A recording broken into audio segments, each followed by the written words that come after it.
Masjid Agung Sang Cipta Rasa.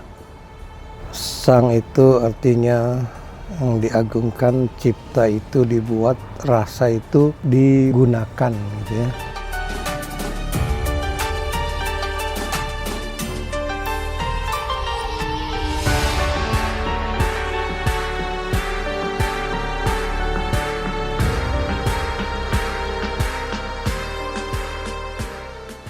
Masjid Agung Sang Cipta Rasa. Sang itu artinya yang diagungkan, cipta itu dibuat, rasa itu digunakan gitu ya. Memang pada awalnya Masjid Agung Sang Cipta Rasa namanya bukan Masjid Agung Sang Cipta Rasa. Awalnya namanya Masjid Agung Pakungwati. Pakungwati itu ngambil dari nama seorang ratu yang pernah ditikah oleh Sunan Gunung Jati atau Syekh Syarif Hidayatullah. Kemudian untuk kesenikan, karena itu merupakan nama seorang perempuan, akhirnya diganti dengan Sang Cipta Rasa. Mungkin pada mulanya sih Masjid Agung Pakungwati Sang Cipta Rasa, kemudian dihilangkan Pakungwatinya, dan untuk sekarang jadinya Masjid Agung Sang Cipta Rasa. Kenapa demikian? Ada prasastinya di sebelah selatan, di galang seperti ini, ada di situ prasastinya. Hurufnya pakai huruf Arab, bahasanya Jawa kuno. Nah, sama dengan keratonnya, dulu keratonnya bukan keraton kesepuhan pada awalnya kan, namanya Keraton Pakungwati. Di situ tercantum di dalam prasasti itu kata-katanya begini: Dugi Hingdini, artinya sekarang Masjid Agung Pakungwati ing martabate insan kamil, manusia yang sempurna. Babad pelestoning, babad artinya cerita atau sejarah. Babad pelestoning ing rengkepe masjid den tata, artinya semenjak awal dari fondasi sampai sebagus ini ya gitu ya, den tata dugi ing bumi, ada di tanah ini. Hijrah Nabi Muhammad SAW min syahri Jumadil Awal min syahri Muharram. Jadi bisa dihitung Jumadil Awal, Jumadil Akhir, Rajab, Rawah, Puasa, Syawal, Hafid, Rayagung, Suro. 9 bulan lamanya. Kita lihat kan banyak ukiran-ukirannya. Nah, itu kan memerlukan waktu yang lama ya. Adapun ada orang yang mengatakan 1 malam bisa dibenarkan. Kenapa? Karena yang mengerjakan masjid ini bukan 10 orang, 20 orang ya. Mungkin lebih dari 100 orang. Kenapa demikian?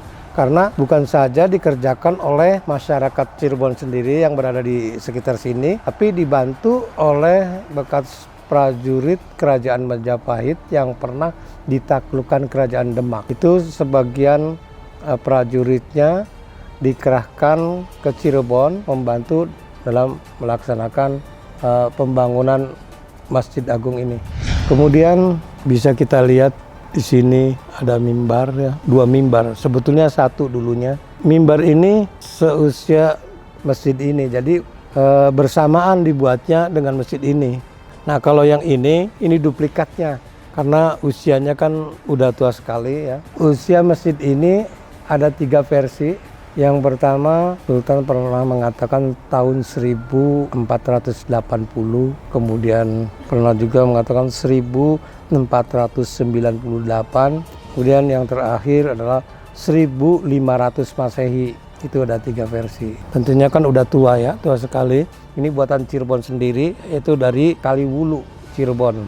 Kemudian kita lihat juga pintunya 9, itu melambangkan 9 wali. Dan pintunya nggak sama, ada yang kecil, ada yang tinggi besar ya.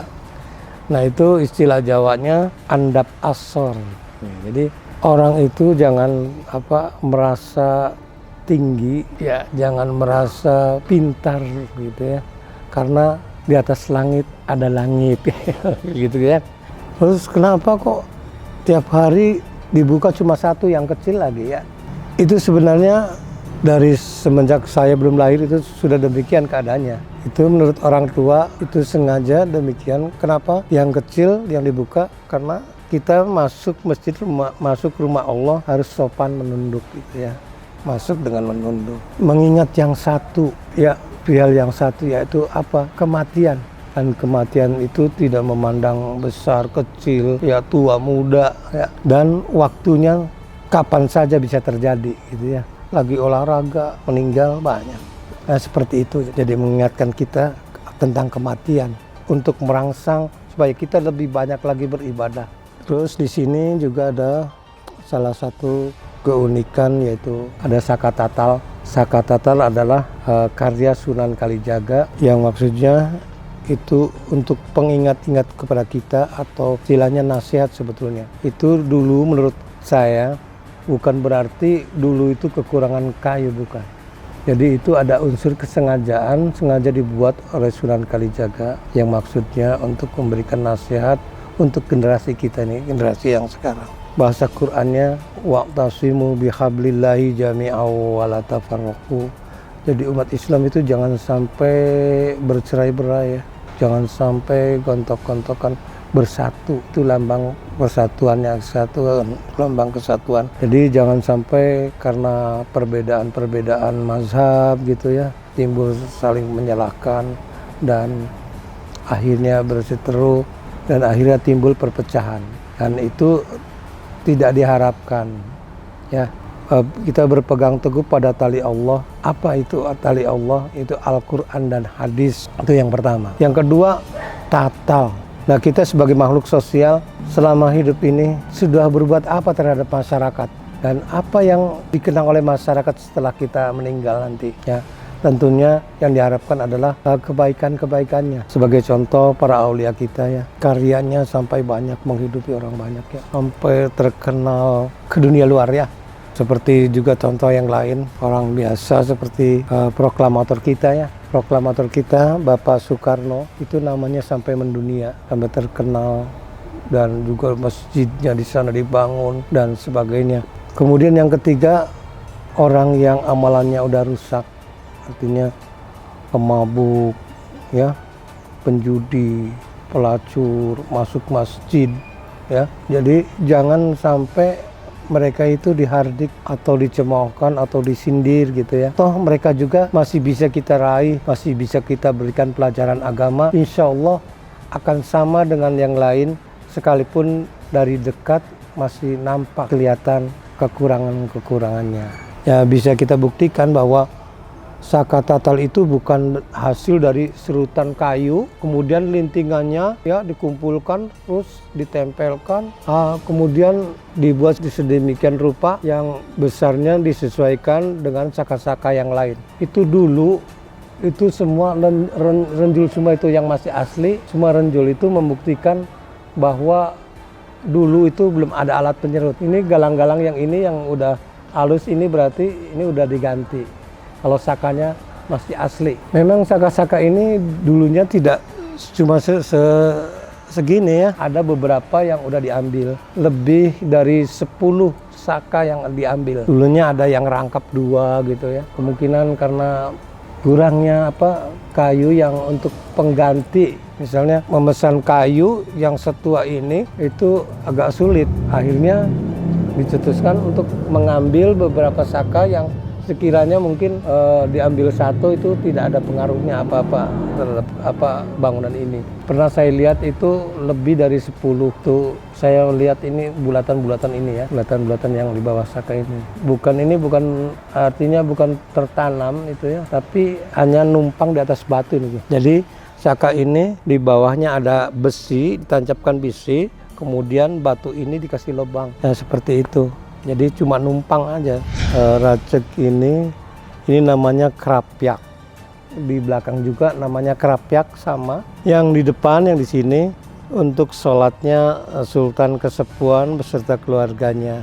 Yang di belakang untuk Sultan Kanoman beserta keluarganya. Jadi kalau hari-hari besar Islam, hari Jumat atau sholat Id itu umum tidak boleh memasuki ruang ini kalau keluarga Sultan belum memasuki ruang ini. Misalnya Sultan beserta keluarganya udah masuk, kemudian di belakang masih ada ruang yang kosong, baru umum dibolehkan masuk gitu, ngisi. Nah, mungkin kita timbul pertanyaan, kenapa kok ya nggak disejajarkan aja, misalnya untuk Kanoman, Sultan Kanoman sebelah sana, Sultan Kesepuan sebelah sini. Jadi logikanya begini, di sini ada seorang sultan atau raja dan keluarganya, kemudian di sini itu prajurit utama, misalnya prajurit pengawal.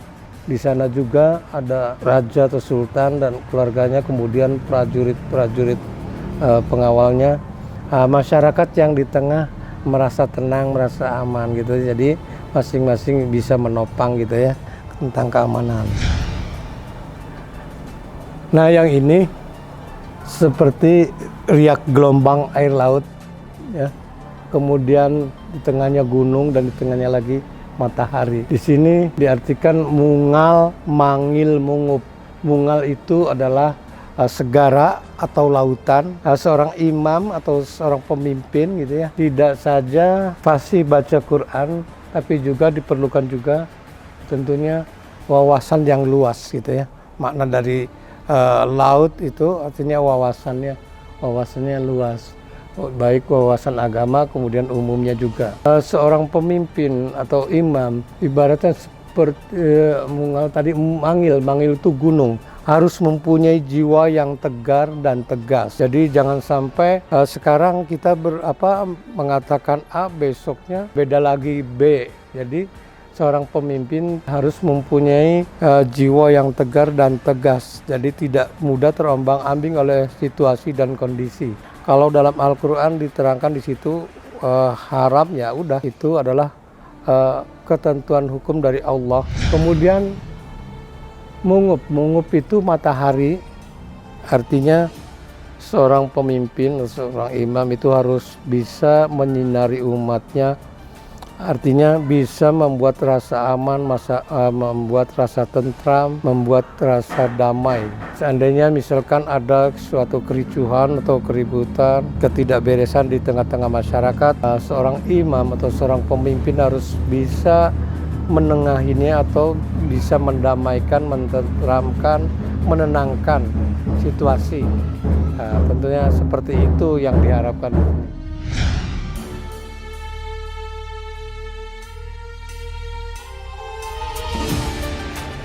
Ini bak ini sengaja dibuat bulat. Ini yang aslinya sih memang terbuat dari tanah liat seperti ini nih, seperti periuk gitu ya. Nah, karena orang biasa ngambil air wudhu itu lututnya nempel ke bibir bak ini, jadi karena takut pecah, untuk menguatkan bak ini atau jambangan ini kemudian disemen ya, disemen jadi supaya kuat gitu. Karena kebanyakan orang ambil air wudhu begini lututnya tuh, jadi takut pecah gitu, makanya disemen untuk memperkuat gitu ya. Ini dalamnya nggak begitu dalam, sekitar setengah meter lah. Kalau sumurnya itu dari sana itu yang persegi 4 itu. Ini kenapa baknya dibuat bulat? Ini menambangkan 2 kalimat syahadat ya. Jadi kita masuk agama Islam tuh harus mempunyai tekad yang bulat. Dibulatkan tekad kita. Jadi jangan setengah-setengah. Nah, istilahnya jangan KTP doang gitu ya. Jadi harus betul-betul gitu ya. Iman Islamnya yang benar-benar tangguh gitu ya. Nah, kalau yang sumurnya itu persegi 4, kenapa kok nggak bundar aja, nggak seperti sumur-sumur yang sekarang? Padahal udah mengenal bulatan kan ya. Nah itu menurut orang tua itu terdiri dari unsur tanah. Ya, satu kehidupan itu banyak menopang itu dari unsur tanah, batuan, angin, matahari, cahaya matahari, kemudian air. Nah airnya inilah yang sumber kehidupan gitu. Paling sekitar 5 meter lah, sekitar 5 meteran ini. Sebenarnya sih kita sendiri tidak menganjurkan supaya orang mau menuju bulan bagusnya ngambil air dari sini, enggak begitu ya, enggak. Itu ada yaitu kemauan orangnya sendiri sebetulnya sih. Iya, orang susah melahirkan, orang buat rumah itu pada ngambil air di sini. Memang ngambilnya sih nggak banyak, 1 botol gitu. Nah, karena sugesti gitu ya. Karena sugestinya kuat, ya mungkin jadi segala sesuatunya ya bisa dicapai gitu. Orang-orang yang mengerjakan masjid ini itu Satu, dengan tekad yang ikhlas, kemudian juga mungkin ada yang sambil berpuasa gitu ya. Dan mungkin dulu juga tidak dibayar gitu, cuma mungkin dikasih makan aja ya, seperti itu. Demikianlah akhirnya timbul mungkin barokahnya gitu, ya barokahnya. Dan juga orang yang berwudu kan sambil berdoa, dan mungkin dengan doa itulah akhirnya air ini bisa digunakan untuk apa aja gitu.